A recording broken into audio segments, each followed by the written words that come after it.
Welcome to the meeting room at Global TV Talk Show, a broadcast service of globalbusinessnews.net.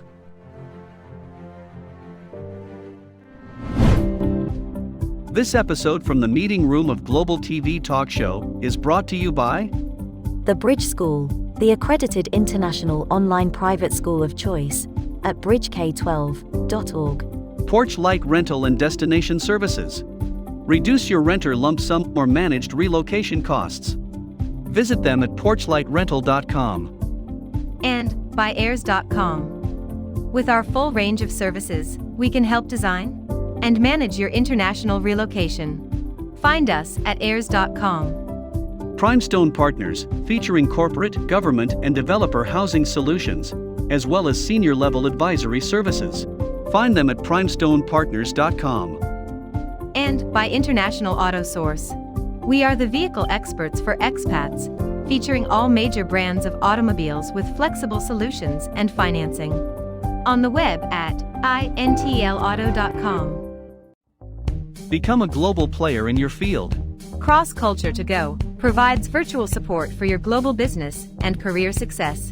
We can help you thrive in 140 plus countries and markets. On the web at crossculturetogo.com. It's Ed Cohen coming to you today from high above Southern California in Big Bear Lake, 7,000 feet above sea level. Snow summit goes up behind us to 9,000.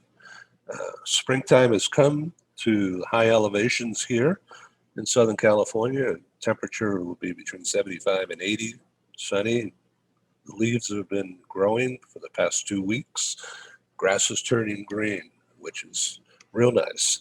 So Southern California here, you get 4 seasons, but you got to go up 7,000 feet. So our special guest today is in Manhattan, Lower Manhattan.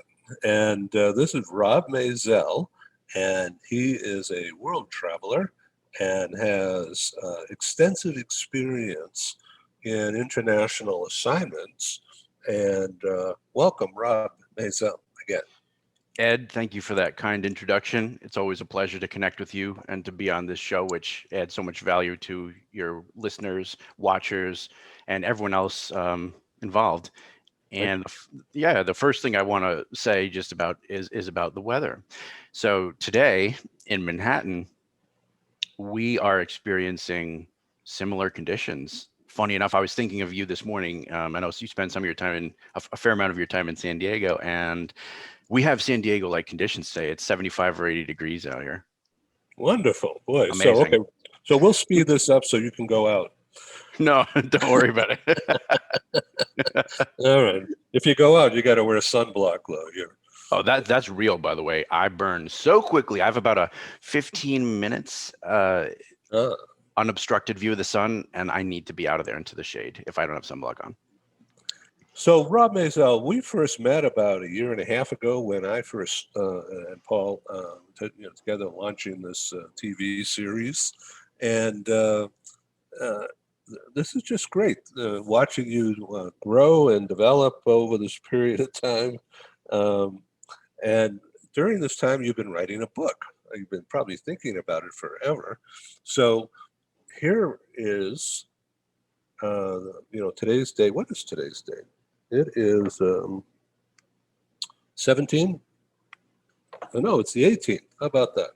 It's almost Gemini, and I like that. What sign are you? I'm a Cancer. Oh, that's coming up too. It is. My dad was a Cancer. How about Okay. that? All right, so enough of that. Let's talk about traveling the world. So, have you been vaccinated, and do you advise everybody else to be? So that's a really good question, Ed. Here's my take on it. I was waffling back and forth for quite some time on the issue of vaccination, and I personally have received the first dose of Pfizer, and I'm set to get the second one on June 1st.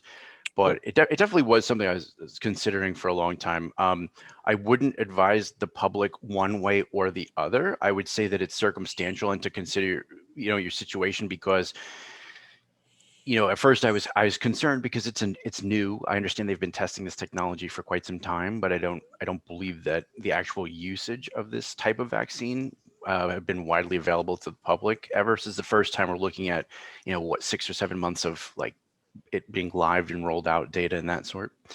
So I was a bit nervous about that new technology and how quickly it came out. But thinking about, for me, in such an urban and populated environment like New York City, and having like an active social life and all these things, I said, you know what, it probably makes more sense than not for me to get it. If I were in sort of a more remote part, it might not, if I'm not in constant contact with people, it might not make sense, but that's the way I approached it. So I got both Moderna shots in early February. Okay. I have to tell you that there's been no side effects at all, and I feel liberated and safe. You mean you don't have a third arm grown out of your back yet, Ed? No, in fact, I think it's an age reversal process that's happened too. Phenomenal. Yeah. So we should definitely get it. So you being in the business of world travel and global business, I'm hearing that countries aren't going to let you in unless you can prove you've been vaccinated, and they still may give you a test, and they're welcoming people to spend money, but they don't want to bring disease. It's challenging. I'll just spend a moment to give you my take on that. Since this whole thing, the U.S. seems to be doing, I think, relatively well, all things considered. We still have a lot of cases. We still have problems, issues, sicknesses, and worse. But, generally speaking, I think the rollout of the vaccine, the various vaccines here has at least facilitated domestic travel. So I'm seeing more people traveling domestically. I still haven't really moved around too much. I haven't been out of New York State. I'm thinking about in the fall, maybe going somewhere, but I would say that domestically, it seems easier. Internationally, I'm still viewing the situation as challenging because every country is at its own place with the COVID-19 virus. Some are having like major outbreaks, some are fine. And so what that means is, as you know, governments around the world, we don't have a universal thing. They're already all different in terms of their necessary visas to come in the country, immigration processes when we're talking about workers moving abroad and back and forth. And now you added in the COVID-19 virus and different strains and various levels of fluctuations of the virus, and you have different restrictions that each country has, and you have the possibility for each of those restrictions to change while a person's in that country based on the situation. So I think that's made it really tough for travelers, people who have relocated or thinking about relocating in their business. So still an ongoing challenge for sure, although the situation does, certainly in my eyes, appear to be getting better. So we'll talk about the theme of your book and your own travels and how it relates, and this is why I brought all this up to begin with. But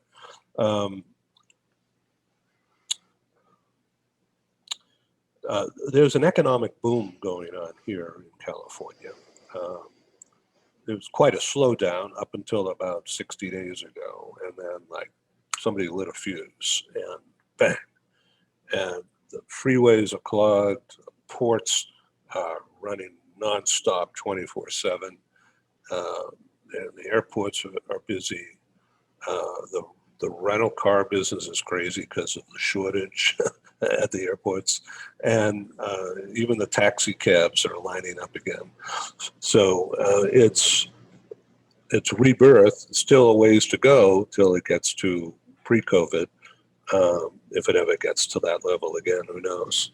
So regarding the vaccines, experimental for sure, but I've had every vaccine that's come down the pike since I was a kid, and here I am. So not everybody feels that way because of worry, concern. People who have allergies and pre-existing conditions are told not to use the vaccines. And That's a good point, Ed. I think that, as we were talking about before, whether someone should get it or not is going to depend on their circumstances. And you make a great point that absolutely something that people should be considering is, their demographics, their age, and like you said, pre-existing conditions is a big one, right? Because if there's something that someone has a pre-existing condition that's, the vaccine is has a good chance or is likely to exacerbate, it may not be the best decision, for that person. So, right. So I want to ask you about your book, okay? And I want to pull up some notes here. So we're going to show the cover. Here it is. yes, this, by the way, big news. This is the first time, I believe, that this cover is being shown. I'm planning to share it on LinkedIn, but I trust you, Ed, and figured, hey, this could be the first time we get it out into the public. So it's really, really exciting. The design team worked super hard on it, looked at a lot of revisions. I was pretty meticulous with it, and I'm really proud of it. So I want to recommend that you consider a gimmicky PR tool. You see the three T's: transform, through, travel. That was definitely part of the thinking when naming it. So capital T with a small 3, right there. Oh, I like that. And write that down. T3. Yeah, and make it pulsate with different colors. And get somebody who in Lower Manhattan who knows graphics, and make up some kind of a video which shows the T3, and then the cover comes on and then disappears, and then the maps of the world and whatever. I'm just brainstorming here. It's a great idea, Ed. I love it. Well, because T3. it will. It's transform, through, travel. That is a mouthful, but it says it all. And so the visual is, so is that India there, or is that South America, or is that just see, I'm looking at the image here on the blue over the white. So, of course, you're looking out through the airplane window going 500 miles an hour, and you're looking at cloud patterns, but I'm looking at the blue, and I was wondering if that's big China and then coming down into India. That's so interesting. What's funny, Ed, is like just to hear your interpretation and what you think of, because as I was looking through it and thinking through all the versions, I'm thinking, how do we make this cover pop? But so it's got to pop. It's got to accurately represent the main themes of the book. It's got to be authentic and Rob. It's also, I want it to be like catchy and fun. But the other things I was thinking of, like, how can the words actually transform? Like because the book shows transformation and provides and transformation, right? Can the title itself, like, can the words transform? And how can we show connection? So these little touches, like you see the ring that connects the two O's in connecting across cultures, so there are little things that's funny that, like, I probably thought of so many details and stuff, but every person who looks at the book online or picks up the book may or may not think of that or realize that, or may draw their own conclusions. And like you're saying, like, it's funny because I had never even thought about, I just saw, oh, this is like Rob Maisel motivation in the sky, in the clouds, you can do it kind of deal. But it's really awesome to hear that you view it as almost like looking out of the plane window, and this is what you see, and which country is that? And that's really cool. So, wow, thank you. I haven't had any drugs at all other than a pot of coffee. Are you sure, Ed?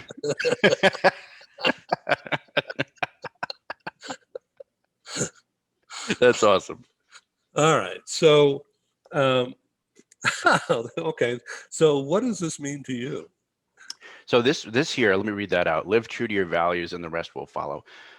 What that means is be yourself and, live your life according to your core values. And when you do that, life is good, and the good things that you want in life will come to you.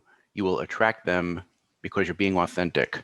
And that's related to, financially, your job or your business.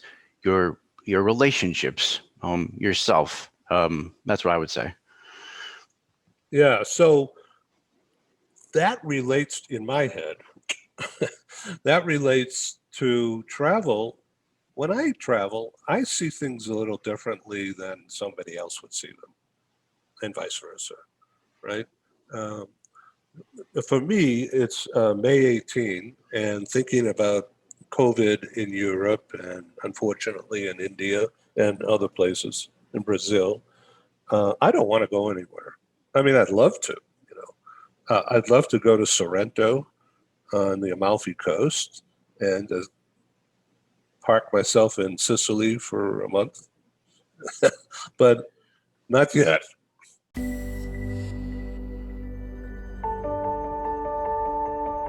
Something that's really neat is that the Bridge School partners with various organizations to provide learning for their students. For example, we partner with a major ballet company, and we are able to enroll several of their students into our school. So now not only is the student able to participate in a school and have a seamless transition while they're very active in their ballet career, but now they have other dancers that are with them that are doing some of the same courses. So it's almost becoming a camaraderie where they're taking similar courses, they're working together on their ballet, and really being able to form this great partnership with these organizations to provide a needed service. A lot of times there are student athletes who will spend hours and hours at the gym or at the basketball courts, wherever it is. And if they're attending a traditional school, they're in school from 8 to 3. They get a quick snack, and then they're at the gym for 3 to 4 hours in the evening. Coming to us and having that partnership, they're able to break that up throughout the day. They can have a morning practice, get some schooling in, have an afternoon practice, finish their schooling in the evening. So there's that flexibility. And additionally, if there are tournaments or performances, it's fantastic because if there's a week where they have shows straight through, they can take that week off of learning and then pick back up when they're done. So it offers this great flexibility. And for the program owners of these sports leagues, it is a win-win situation for them because they see this need. They see this need that their students need to make sure that they are obtaining the grades necessary to be successful adults in our country and in other countries. But it provides them an environment where they can be successful at both.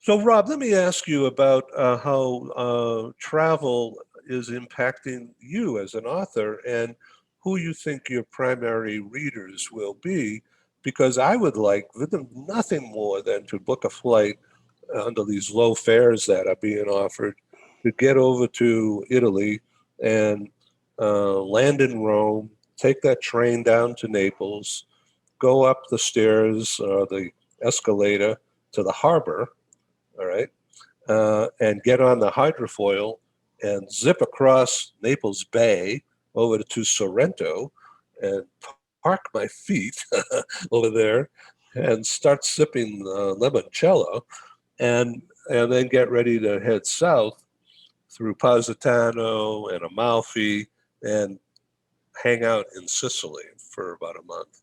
But I don't want to do it now because I think it's too soon. What do you think about that? I would agree with that, Ed, because look, I think everyone's at their own level of comfort and everybody will sort of make their own decisions. But in general, I think people, things are opening up and domestic travel is easier, but international still definitely requires more research, I would say, because especially in a situation where a country is experiencing a high level of cases, like India has recently, it's important for us to pay attention to the restrictions that the country might have, and or the unknown factors. What could happen? You could be in a country and then, a week into your trip, COVID cases go up and restrictions change and it's not as easy to leave, or you have to leave right away and we don't know. I think the main challenge for travelers, especially Americans, in comparison to a lot of other countries and worldwide, I believe that American salaried workers traditionally get a lot less time off than other countries. So what that means is Americans might, if you get 2 weeks off a year, it's kind of standard. Hopefully you get more, like 3 or 4. But we're looking at a situation right now where a lot of countries are requiring a 2-week quarantine. So that's like think about it, for an American person, that's like taking all your vacation in one shot, which is hard enough to do, to get to a place and sit potentially in the hotel for your entire vacation. And then once you're good to do anything, get on a plane and come back home. And that doesn't make much sense to most people. That's a loser. We're not going to do that. So let's go back to your book. Now, I was reading some notes here. So the second half of your book, you say, is about you and about how you have been transformed as a result of your travel experiences, both business and leisure, I assume. So tell me, what were you before and what are you now? Well, that's a good question. Before I was a toad and now I'm a prince. Well, yes, thank you. Okay, well. So you said you do stand-up and now I could see. Okay. Wow. And before traveling, I was I don't know what I would, I was myself, and after traveling I'm still myself, but the difference is I've just changed in so many amazing ways because I've had so many incredible experiences, so many wonderful new viewpoints that I've been able to take in. And all these experiences have taught me something about the world, about other people, about myself, about nature, about wildlife, about the universe, all these crazy things about how to connect with them. And yeah, I thought to myself, this like travel has been so impactful and transformational in my life. I need to share this with the world. So tell us about this while I get a drink here. Sure. So this year, it's funny because even in the earlier phases before I had really traveled too extensively, I'd always known that there was a part of me that was motivational and inspirational. And I always felt deep down that one of my gifts was the ability to inspire others. And, I think we all have superpowers, and it's not easy, but I think doing self-investigation and finding out what are we really good at, what gifts do we have, and what can we share with the world. I think that's super important. So I always knew that. And in high school, I started out with these, I would post on Facebook, these motivational things that I would just come up with, just my own, little sentence or two, pretty frequently, I think every day at some point, and it gained traction, people really liked it. And so then I said, you know what, to follow that up, I'm going to create a website. And as this website developed, I started exploring and connecting with other people, and as my career went along, I have been very fortunate to connect with some really intelligent, game-changing people who have shown me a lot of interesting things, and combining that knowledge that I've learned with what I've learned from books and just watching videos, TED Talks, I've gained I feel very grateful to have gained a lot of knowledge just in different arenas, and this is one of them.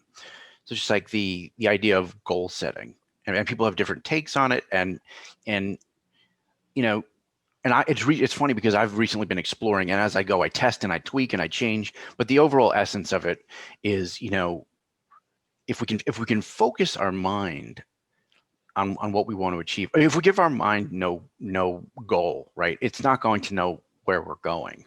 It's not going to have a direction.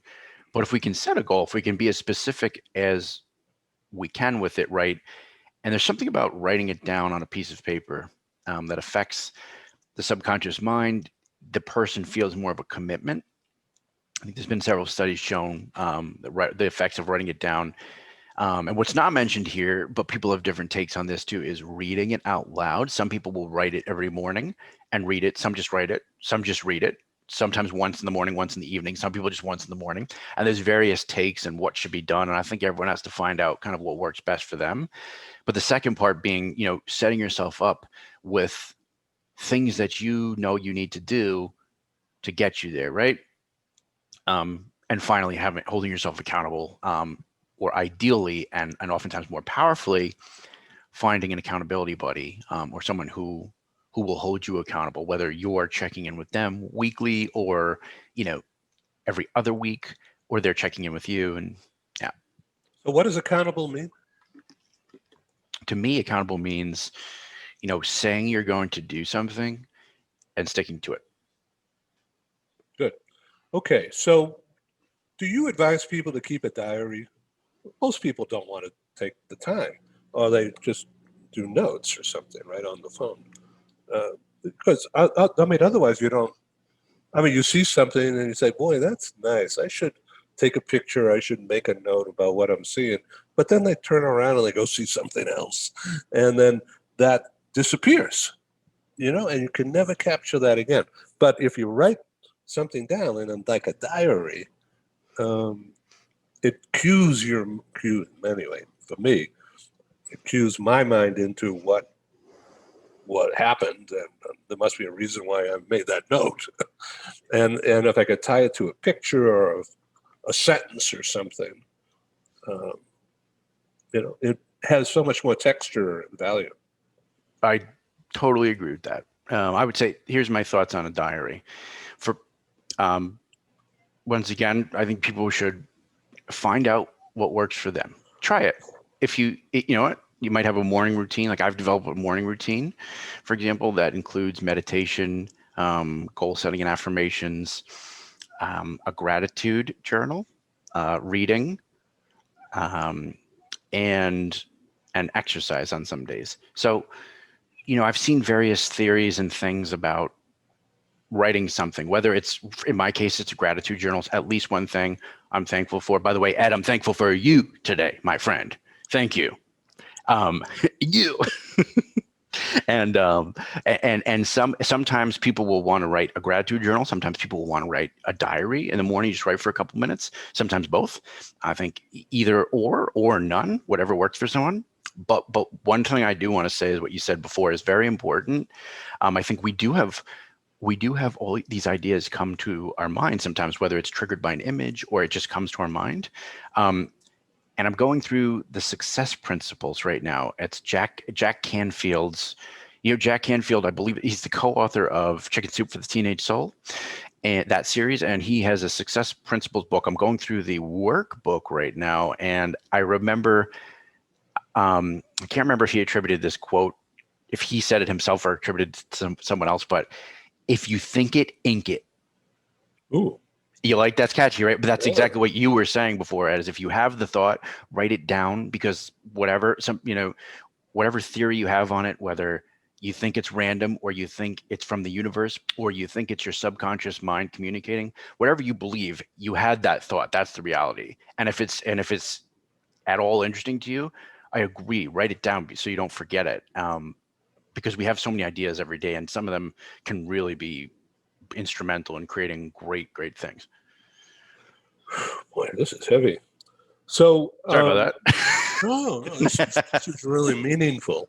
So about the book, is there one chapter in particular that pops in your head right now? Which one do you love the best?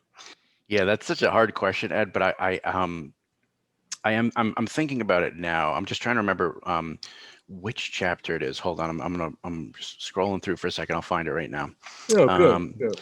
And of course, I'll tell you all the chapters are important, but I think for me, I'm just confirming which one I think it is. Yeah. So I'm looking at the cover here. Those black dots, is that the connecting? Connecting the dots. You got it. That's yet another subtle touch in the cover about connection, right? So I really loved what the design team did with that. And so along with that ring connecting the two O's and connecting it across, yes, that's another symbol of connection, those black dots. So also I was wondering, assuming now continuing or extending my wild and crazy thought that you're showing us subliminally, I can't say the word, that's India. So what city is that black dot looking at up top? You know, where it's going vertical up underneath the A and the V. So what city in India did you bring us to? Whether you intended it or not. Oh, let's see. So we'll have to find a map of India, and I don't know what city is over there. Is that Calcutta? It might be. Yeah. Yeah. Well, now I'm curious too. I don't know. Let's see. You know why I think you might have thought of that, Ed, is just because I don't know why. Wait. I think the way the clouds, I think the way that the sky opens in the clouds, you know, that like V looking thing, I bet you that reminded you of, like, because that looks like the bottom of India. That's a good point.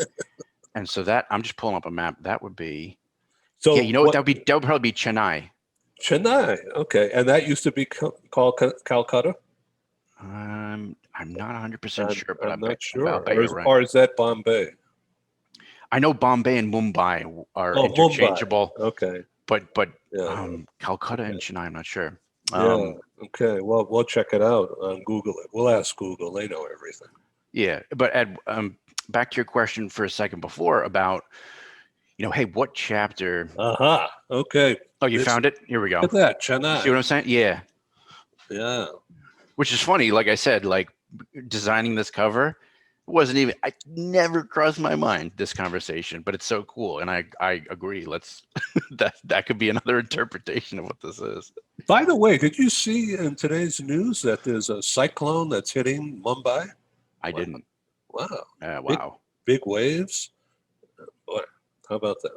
So I want to tell you that in the next couple of weeks, I have 3 programs coming from that region. I have 2 in India, and one in Delhi, another one in Mumbai, Bangalore, and then the third one is with an immigration attorney in Sri Lanka.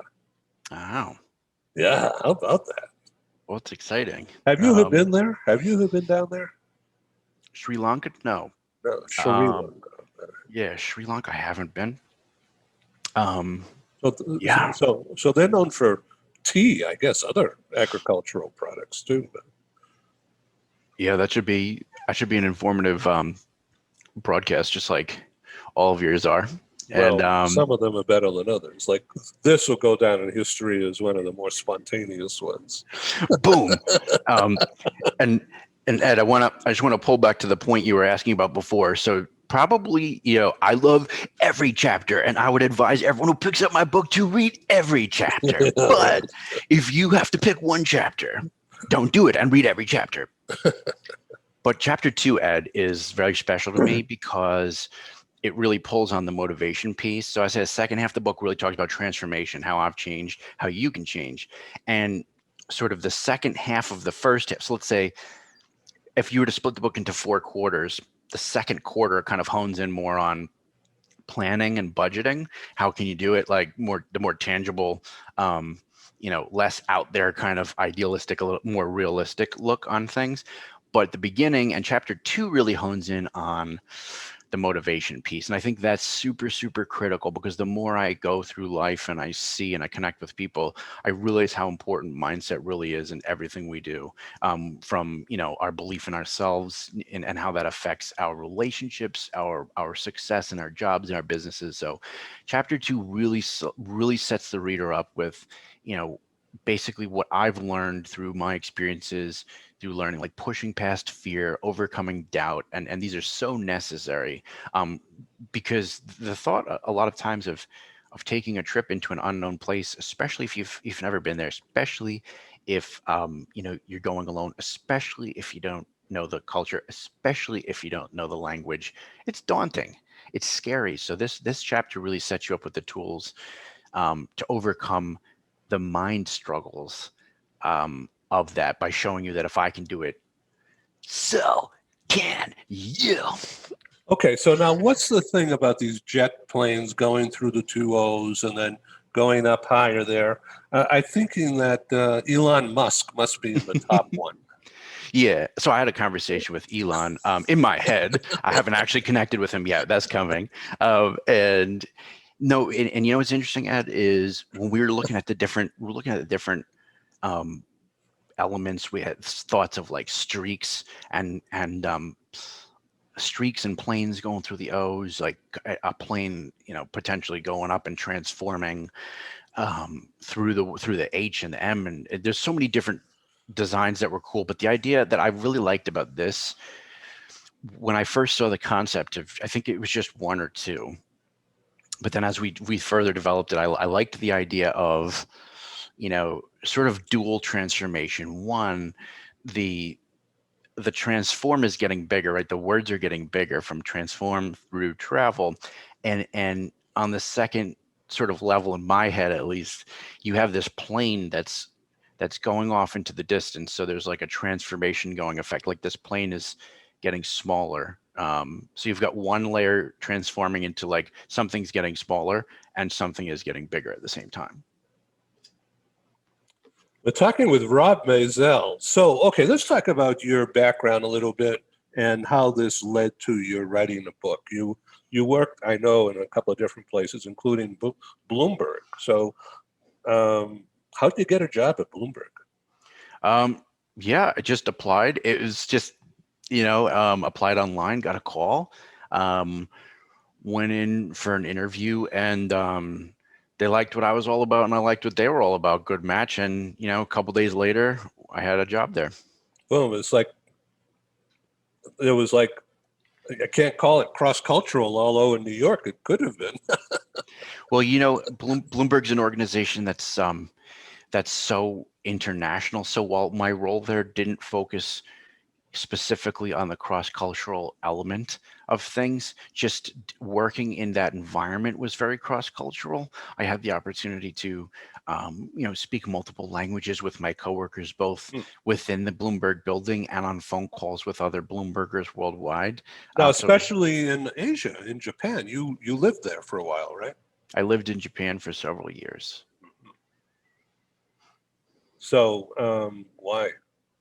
So the book talks about my call it crazy, don't call it crazy, whatever you want to call it. After my MBA, I took a long backpacking trip around Asia, which was over a year. And I ended up in Japan being the final stop. And I thought to myself, I'd just spend like a month and a half. I know it sounds ridiculous, right? So a lot of Americans have 2 weeks vacation. I was like, I just spend like not that much time, month and a half here. And I ended up spending 3 months. And I was like, you know what? This place is awesome and strange and cool and fun, and I need to know more about it. So I want to interrupt and ask you, COVID in Japan, is there a problem right now? I'm not 100% certain how it is right now, but I will tell you that I connected with a friend of mine who, as of several months ago, was still there. And the last update I got was that it was an issue, but like it didn't seem too serious. The way people were going about it, I want to say. So, for example, he said, I said, hey, are people still going out to bars and restaurants? He said, yep. They have like signs on the floor or things of like where people are supposed to stand. But some people are abiding by the rules, and I think maybe some were not. So they wore masks long ago. So that's a good point, Ed. I'll tell you that one of the most fascinating things was pre-COVID.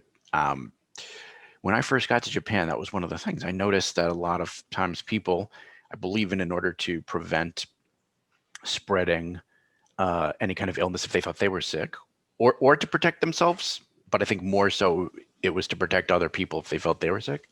But I noticed that a lot of people were just wearing masks. And this was the first time I'd ever seen this. This was pre-COVID. This was like nobody was doing this in the States. And I thought to myself, I may have effectively landed on another planet, because I felt like I was on another planet. I was like, this whole culture, what they are doing feels alien to me. And I couldn't really understand it at first. And now with COVID, it's like, wow, it's kind of like, was that like a premonition? Like, I don't know, like just in my head, I was like, whoa, I saw this before it happened, kind of deal. But it Wow. was really strange kind of thing. So thank you for taking us on this tour. We have just a few minutes left, although I would love to spend hours dealing with all this stuff with you. This is so cool. When you lived there, you made good friends and you introduced me to somebody, and we had you and her on the program, and we had a couple of other people, and it was like, whoa, old home week. And it was really a lot of fun. So I'd like to do that again with you with this new experience. On your LinkedIn page, under your name, there's a slogan there that says Chameleon or something like that. And so I looked that word up, and that is being changeable, almost like changing your stripes in midair, or changing your personality. So culture, travel transforms you, me, everybody, if you let it. Right. Yeah, that's so true, Ed. And what I'll say is on that point of what you found.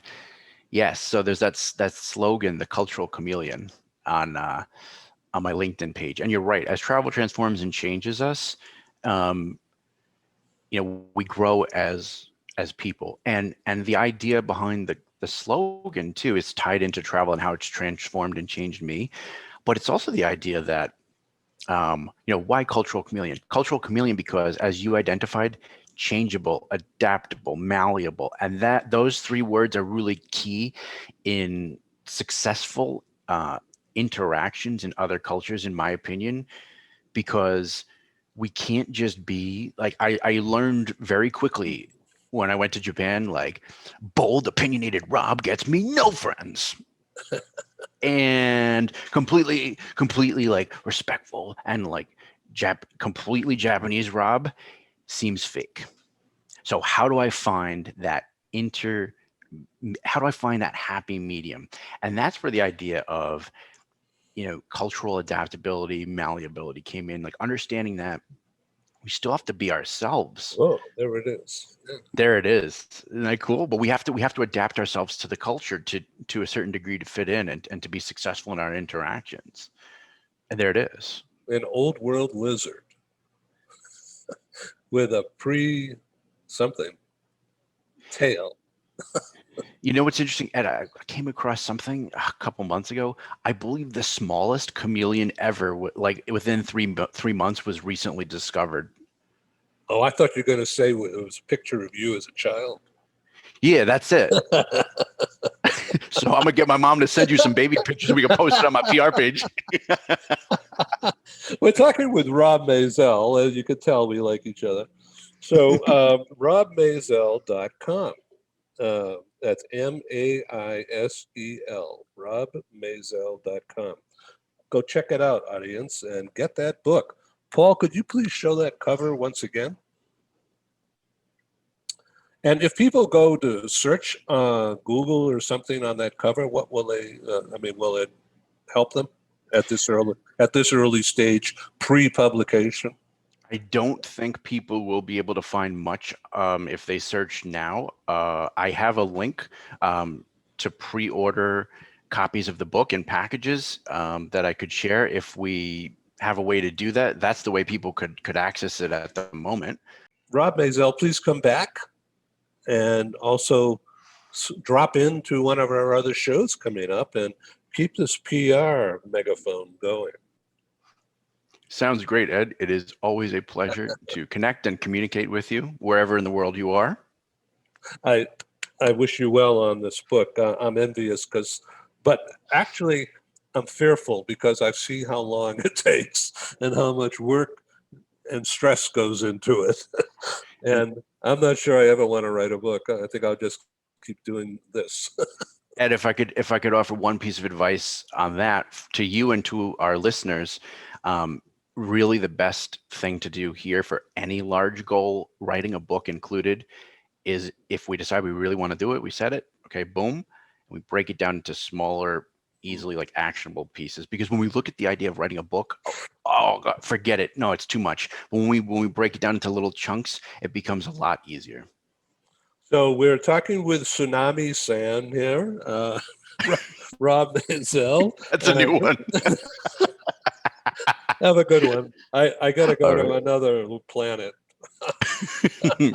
Sounds Okay. good. Ciao.